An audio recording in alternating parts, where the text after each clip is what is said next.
বিজেপির ঘেরাও কর্মসূচি, সেখানে আছেন সহকর্মী সুকান্ত চট্টোপাধ্যায়। আমরা একটু আরো একবার তার কাছে সরাসরি যেতে চাই। সুকান্ত, এই মুহূর্তে একটু কর্মসূচির আপডেট জানাবেন। একই সঙ্গে আগরতলায় ভারতীয় বাংলাদেশের যে সহকারী হাই কমিশনে হামলার ঘটনা ঘটেছে সেটার ব্যাপারেও প্রতিক্রিয়া কি একটু সব মিলিয়ে বিস্তারিত বলবেন?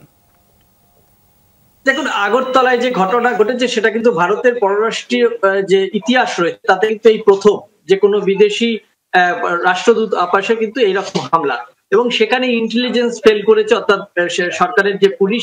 মিলিয়ন অফার ওয়ালটন ফ্রিজ কিনে পেতে পারেন 20 লক্ষ টাকা, রয়েছে কোটি কোটি টাকার নিশ্চিত উপহার। এবং তাদের গোয়েন্দা দপ্তর ফেল করেছে, এটাই তার প্রমাণ।